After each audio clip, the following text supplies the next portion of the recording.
तो जय श्री कृष्णा, जय श्री राम, जय श्री राधे राधे, जय श्री महाकाल।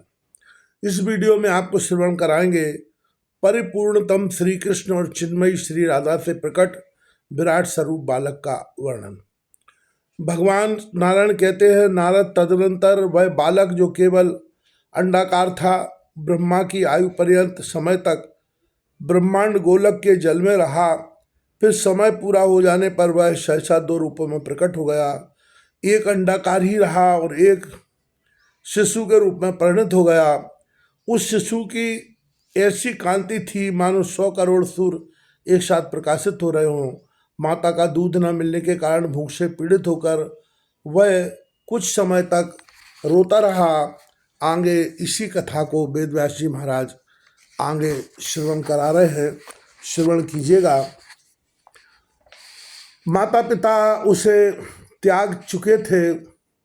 वह निराश्रय होकर जल के अंदर समय व्यतीत कर रहा था। जो असंख्य ब्रह्मांड का स्वामी है, उसने अनाथ की भांति आश्रय पाने की इच्छा से ऊपर की ओर दृष्टि दौड़ाई। उसकी आकृति स्थूल से भी स्थूल थी, अतएव उसका नाम महाविराट पड़ा। जैसे परमाणु अत्यंत सूक्ष्मतम होता है, वैसे ही वह अत्यंत सूक्ष्म स्थूलतम था। वह बालक तेज में परमात्मा श्री कृष्ण के 16वें अंश की बराबरी कर रहा था। परमात्मा स्वरूप प्रकृति संज्ञक राधा से उत्पन्न यह महान विराट बालक संपूर्ण विश्व का आधार है। यही महाविष्णु कहलाता है।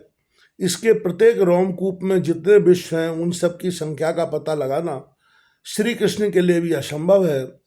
वे भी उन्हें स्पष्ट बता नहीं सकते। जैसे जगत के रजा कण को कभी नहीं गिना जा सकता, उसी प्रकार इस शिशु के शरीर में कितने ब्रह्मा और विष्णु आदि हैं, यही नहीं बताया जा सकता। प्रत्येक ब्रह्मांड में ब्रह्मा, विष्णु और शिव विद्यमान है।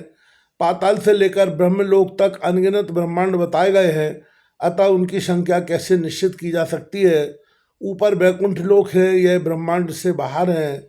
इसके ऊपर 50 करोड़ योजन के विस्तार में गोलोक धाम है। श्री कृष्ण के समान ही यह लोक भी नित्य और चिन्मय सत्य स्वरूप है। पृथ्वी 7 द्वीपों से सुशोभित है। 7 समुद्र इसकी शोभा बढ़ा रहे हैं। 49 छोटे छोटे द्वीप हैं। पर्वतों और वनों की तो कोई संख्या ही नहीं है। सबसे ऊपर 7 स्वर्गलोक है। ब्रह्मलोक भी इन्हीं में सम्मिलित है। नीचे 7 पाताल है। यही ब्रह्मांड का परिचय है। आगे वेदव्यास जी भगवान कहते हैं, श्रवण कीजिएगा। पृथ्वी से ऊपर भ्रूलोक, उससे परे भुवरलोक, भुवरलोक से परे स्वर्गलोक, उससे परे जनलोक, जनलोक से परे तपोलोक, तपोलोक से परे सतलोक और सतलोक से परे ब्रह्मलोक है। ब्रह्मलोक ऐसा प्रकाशमान है मानो तपाया हुआ सोना चमक रहा हो। ये सभी कृत्रिम हैं। कुछ तो ब्रह्मांड के भीतर हैं और कुछ बाहर। नारद ब्रह्मांड के नष्ट होने पर ये सभी नष्ट हो जाते हैं, क्योंकि पानी के बुलबुले की भांति है सारा जगत अनित्य है। गोलोक और वैकुंठ लोक को नित्य, अविनाशी एवं अकृत्रिम कहा गया है। उस विराटमय बालक के प्रत्येक रोमकूप में असंख्य ब्रह्मांड निश्चित रूप से विराजमान हैं। एक एक ब्रह्मांड में अलग अलग ब्रह्मा, विष्णु और शिव हैं। बेटा नारद, देवताओं की संख्या 3 करोड़ है। ये सर्वत्र व्याप्त हैं। दिशाओं के स्वामी, दिशाओं की रक्षा करने वाले तथा ग्रह एवं नक्षत्र सभी इसमें सम्मिलित हैं। भूमंडल पर 4 प्रकार के वर्ण हैं। नीचे नागलोक है। चर और अचर सभी प्रकार के प्राणी उस पर निवास करते हैं। नारद तदनंतर वह विराट स्वरूप बालक बार बार ऊपर दृष्टि दौड़ाने लगा। वह गोलाकार पिंड बिल्कुल खाली था। दूसरी कोई भी वस्तु वहाँ नहीं थी। उसके मन में चिंता उत्पन्न हो गई। भूख से आतुर होकर वह बालक बार बार रुदन करने लगा। फिर जब उसे ज्ञान हुआ, तब उसने परम पुरुष श्री कृष्ण का ध्यान किया। तब वहीं उसे सनातन ब्रह्म ज्योति के दर्शन प्राप्त हुए। वे ज्योतिर्मय श्री कृष्ण नवीन मेघ के समान श्याम थे। उनके 2 भुजाएं थीं। उन्होंने पीताम्बर पहन रखा था। उनके हाथ में मुरली शोभा पा रही थी। आगे वेद व्यास जी भगवान कहते हैं, श्रवण कीजिएगा। मुखमंडल मुस्कान से भरा था।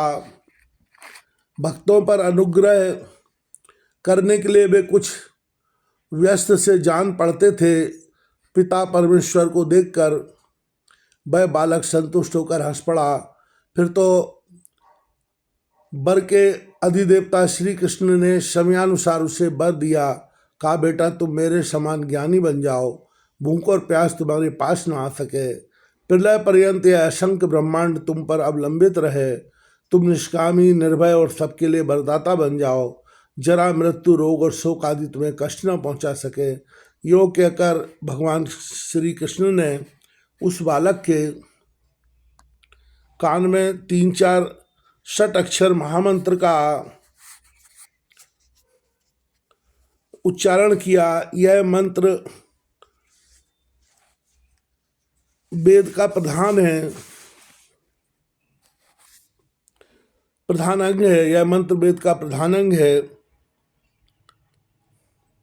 आदि में ओम का स्थान है, बीच में चतुर्थी विभक्ति के साथ कृष्ण, ये 2 अक्षर हैं। अंत में अग्नि की पत्नी स्वाहा सम्मिलित हो जाती है। इस प्रकार ओम कृष्णाय स्वाहा यह मंत्र का स्वरूप है। इस मंत्र का जप करने से संपूर्ण विघ्न टल जाते हैं। ब्रह्मपुत्र नारद मंत्रोपदेश के पश्चात परम ब्रह्म श्री कृष्ण ने उस बालक के भोजन की जो व्यवस्था की वह तुम्हें बताता हूँ। सुनो, प्रत्येक विश्व में वैष्णव जन जो कुछ भी नैवेद्य भगवान को अर्पण करते हैं उसमें से 16वां भाग विष्णु को मिलता है और 15 भाग इस बालक के लिए निश्चित हैं, क्योंकि यह बालक स्वयं परिपूर्णतम श्री कृष्ण का विराट रूप है।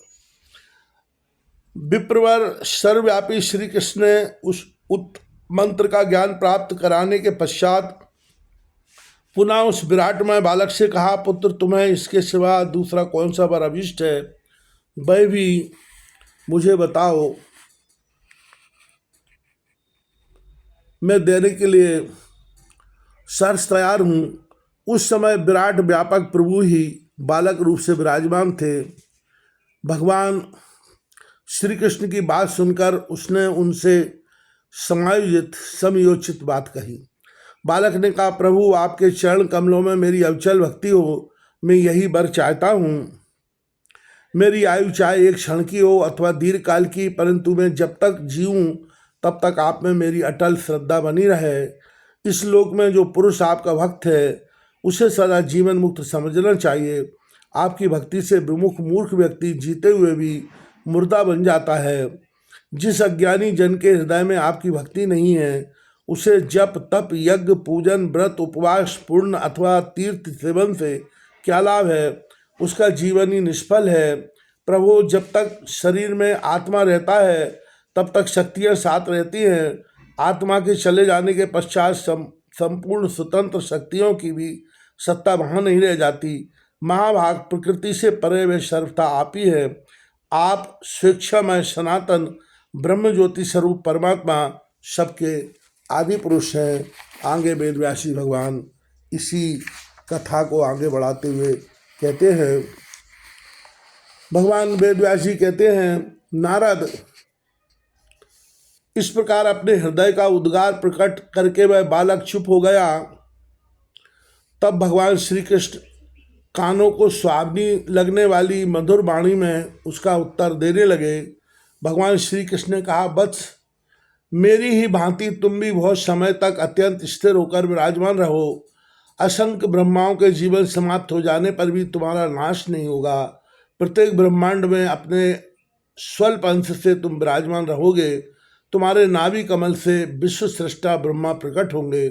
ब्रह्मा के ललाट से 11 रुद्रों का आविर्भाव होगा। शिव के अंश हैं, रुद्र सृष्टि के संहार की व्यवस्था करेंगे। उन 11 रुद्रों में कालाग्नि नाम से जो प्रसिद्ध है वे ही रुद्र विश्व के संहारक होंगे। विष्णु विश्व की रक्षा करने के लिए रुद्र के अंश से प्रकट होंगे। मेरे वर के प्रभाव से तुम्हारे हृदय में सदा मेरी भक्ति बनी रहेगी। तुम मेरे परम सुंदर स्वरूप को ध्यान के द्वारा निरंतर देख सकोगे, यह निश्चित है। तुम्हारी कमनीय माता मेरे वक्षस्थल पर विराजमान रहेंगी उसकी भी झांकी तुम प्राप्त कर सकोगे। बस अब मैं अपने गोलोक में जाता हूँ, तुम यहीं ठहरो। इस प्रकार उस बालक से कहकर भगवान श्री कृष्ण अंतर्धान हो गए। उन्हें गोलोक जाते क्या देर वहाँ पहुंचकर उन्होंने तुरंत सृष्टि की व्यवस्था करने वाले ब्रह्मा को तथा संहार कार्य में कुशल रुद्र को आज्ञा दी। भगवान श्री कृष्ण ने कहा, बस सृष्टि रचने के लिए जाओ।